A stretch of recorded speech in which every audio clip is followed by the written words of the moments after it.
Hello and welcome to another update video about Bitcoin. Well, yesterday we did emerge out of this support area, which is great.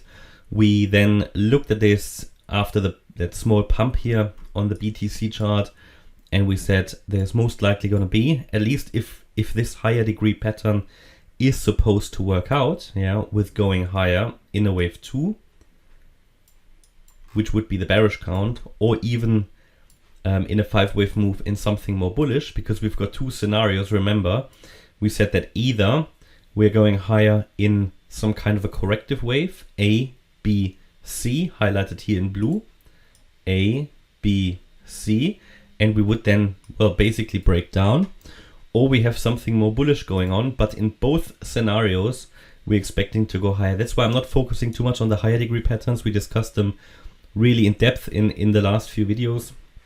And this is now where the decisions are taking place, right?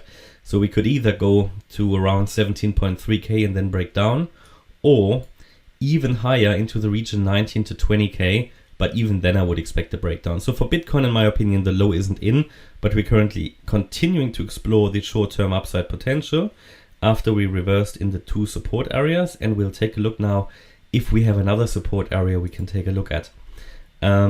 And yeah, I think there is one coming, possibly, Be aware that this is not always easy. I mean, here as well, we had our wave A to the upside, told you that ideally we get into the wide support area, but it's never guaranteed, because the correction could have already been finished here, but it would have been a little bit too shallow, which doesn't mean it couldn't have moved up, but likelihoods suggested a drop into this wide support area, which then happened yesterday quite quickly, which is why it is so important sometimes, if you want to trade this, to set limit orders, because the market sometimes moves so fast. I mean, I did set my limit orders. I then left the screen, came back, and we had that pump here, and I took quickly some profits on the ETH chart, however that was.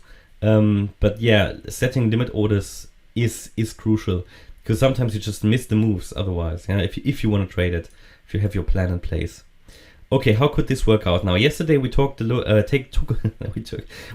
at the micro count here in yellow, and we said we were here. I think that was when we had that sort of small pump. Looked here at the structure and said, okay, I can only see 3 waves up. So if the higher level wave pattern is really working out, which of course is the expectation, then we should see one more leg up. Well, that happened overnight.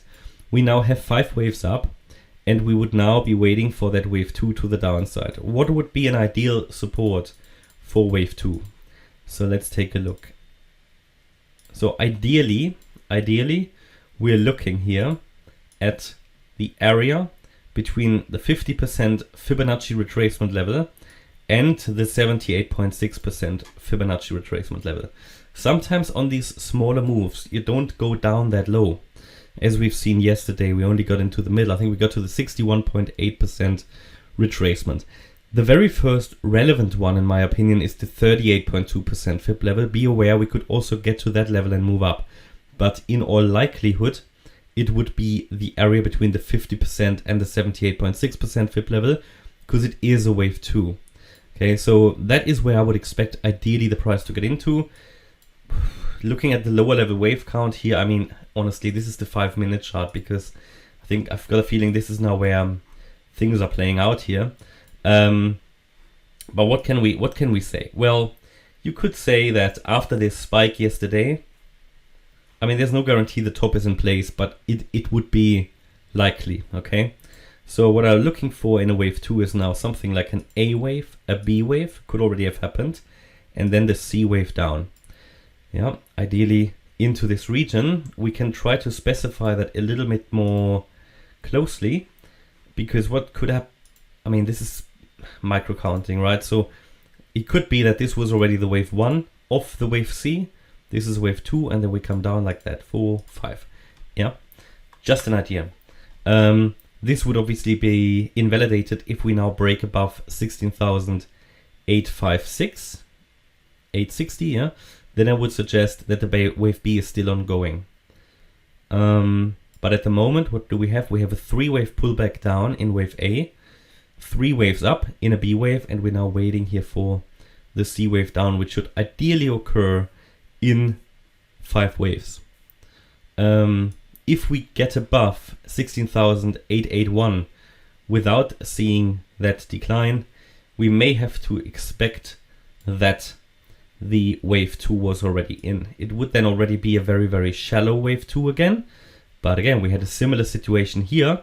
Told you this is too shallow. Ideally, we go down lower, but you can never really rule it out, especially if the next wave up is a wave 3.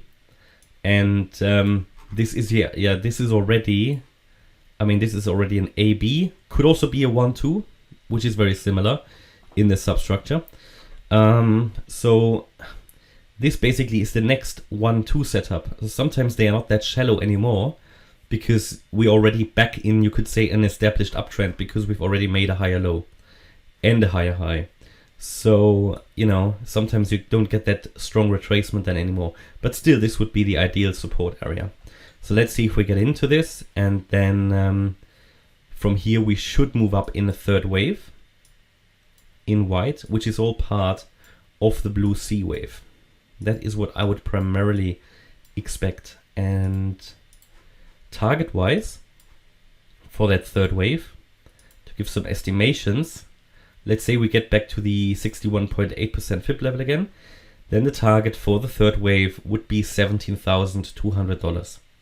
Then there would be a fourth and a fifth, and that could take us to around 17.3K.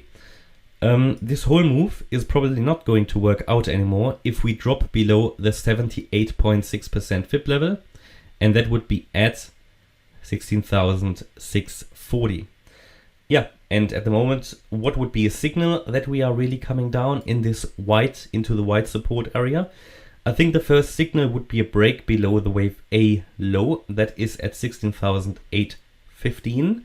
And we can also draw possibly a trend line here. That will give you a clue. When we break down here, it will be an indication that's heading down. Be aware, the low could already be in this wave 2. The reason I say this is you can actually draw a triangle here, something like a bullish pennant, and just be aware of it. Just be aware of it. If this breaks out to the upside and we get above 16,881, we have to assume it's already in the low. Just because it's a triangle doesn't mean it has to break to the upside. What could very well be the case, we said this is probably a wave B high. The wave B could also sit somewhere here, and we have something like an Elliott Wave triangle. So in an Elliott Wave triangle, 1 second, you're also moving up something like A, B, C, D, E, and then you would break down, okay? So just because it's a triangle doesn't mean it has to break to the upside or something in a trend continuation. Absolutely not, it doesn't need to. What we need to use is those FIB levels and supports and resistance as invalidation points, and I gave you the key level from which I would expect that the wave 3 is already starting, but in all likelihood, ideally, it should get into this white support area, maybe only the 38.2% FIB level at 16,765. See, all those numbers confuse me as well.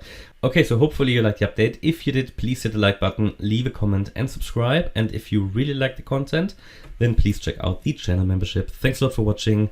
Bye-bye.